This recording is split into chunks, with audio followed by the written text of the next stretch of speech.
Hey, welcome back. It's Jason Walter here. The housing market in the US continues to slow down. For example, the National Association of Realtors reported last week that sales of existing houses fell greatly in July. On top of that, home prices also decreased as well. And this is thanks to a new report that was just announced from the National Association of Realtors. Actually, it was just announced last week. And in today's video, I'm going to take a deep dive into this new report with you guys. So with that said, let's go ahead and dive right into the video here. And again, this is according to the National Association of Realtors. They just reported this on August 18th when I was on vacation. So I want to share this report with you guys because I think it's very important to have a look at this because there's some very big changes here. So they reported that existing home sales actually decreased 5.9% in July, but they decreased by about 20% compared to 1 year ago. And by the way, this is the 6th month we've seen consecutive decreases in home sales in the US right now. And also all 4 major US regions record month over month and also year over year sales declines. So total existing home sales, which include single family houses, townhomes, condos, and also co-ops, again, that decreased 5.9% from June of this year, but fell 20.2% compared to July of 2021. So I have a lot to share regarding this. So let's take a deep dive into this. So here's Uncle Fred's website for existing home sales in the US on an annualized basis here. These are seasonally adjusted annualized rates. So for July, it's at 4.81 million home sales in the US, which is far less than January of this year, because in January of this year, the sales rate was at basically 6.5 million. Now we're only at 4.8 million. So a big decrease compared to January of this year. Also, of course, I did some digging for you guys, and when looking at this graphic here, it only goes back 12 months. So for whatever reason, the National Association of Realtors only provides data for home sales and home prices and housing inventory going back 12 months.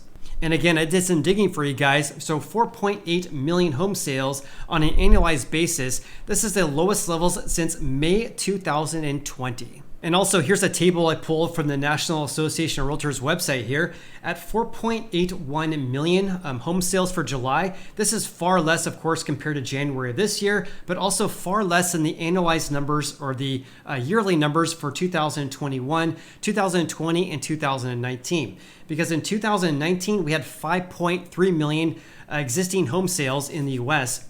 In 2020, it was about 5.6 million, and last year it was 6.1 million. So at 4.8 million right now, this is far less than the past few years. And again, at 4.8 million, we haven't seen this number that low on a monthly basis since May of 2020, which is right around the time we had stay-at-home orders lifted across the United States. The National Association of Realtors also breaks it down by region as well. So they have the Northeast, the Midwest, the South, and the West. Have a look at this because the West decreased the most. So on a month-over-month basis, home sales decreased by 9.4%.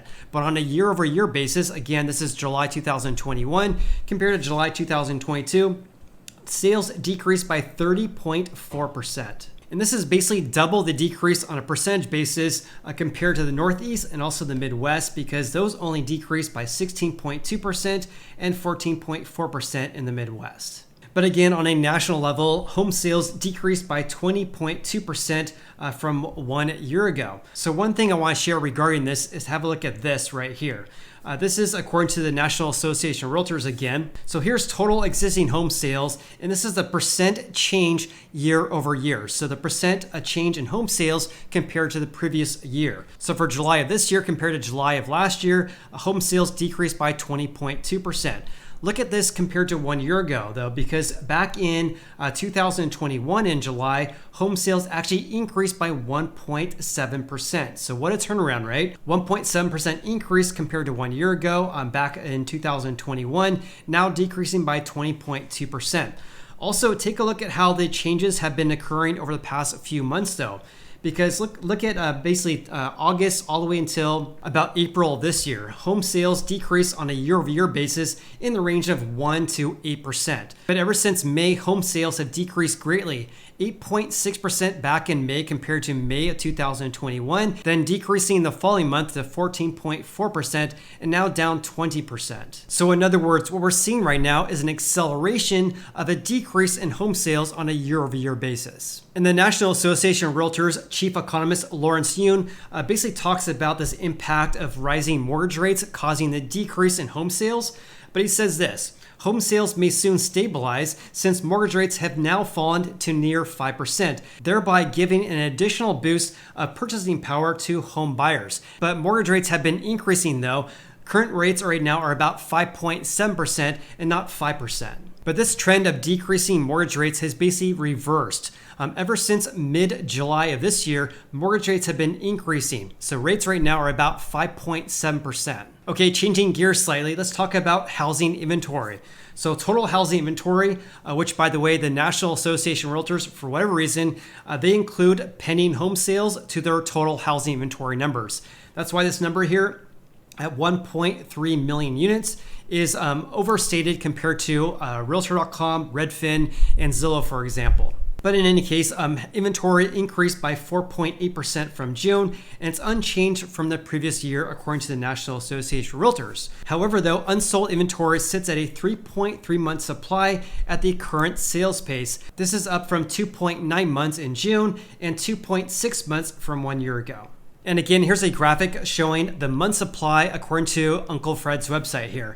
So again, for July, it's 3.3 months, the highest levels since at least the last 12 months. Again, you can't go back 5 years or 10 years. You only can look at the past 12 months. Of course, I did some digging for you guys again, and I found out at a 3.3 month supply, that's a July pace right now. This is the highest levels since June 2020, which is basically just after the stay-at-home orders were lifted across the United States. And by the way, to give you guys some context here, 3.3 months, compare this to pre-COVID levels. Back in July of 2019, we had a 4.2 month supply. And back in July of 2018, we had a 4.3 month supply. So one thing I want to mention regarding this is that, back in 2018 and also 2019 in July, we had more housing inventory compared to what we have right now. But the trajectory this year is something we should be paying attention to because have a look at this. Again, the levels at 3.3 months, this is basically double the levels we had back in January of this year, or I should say February of this year, when the month supply was only 1.7 months. By the way, the all-time record low was 1.6 months set in January of this year. And changing gears again, let's talk about home prices across the United States here. I'm actually going to be sharing what the National Association of Realtors has to say regarding this, but of course, I'm going to provide some additional insight for you guys as well, because there's some things I want to add regarding this. The median existing home sold price, again a lagging indicator, for all housing types in July was $403,800, up 10.8% from 1 year ago, when home prices were around $365,000. And it says here as prices increase in all regions. However, it only increased in all regions on a year-over-year basis and not on a month-over-month basis here. And it says here this marks 125 consecutive months of year-over-year increases, keywords there, year-over-year, the longest running streak on record. And Lawrence Yun added the following here. We're witnessing a housing recession in terms of declining home sales and home building. However, it's not a recession in home prices. Inventory remains tight and prices continue to rise nationally, with nearly 40% of homes still commanding the full list price. But what he fails to mention here is that home prices actually decreased by about $10,000 compared to the record highs we saw in June. So home prices actually decreased 2% from last month. And they actually touch lightly on this in the report here from the National Association of Realtors, because they say home prices decreased by 10% down from the all-time record high that we saw back in June at $413,800. So one thing I want to add regarding home prices decreasing by 2% compared to the previous month is that we typically see home prices decrease or plateau in the second half of the year. And this is typically our seasonality of our housing market.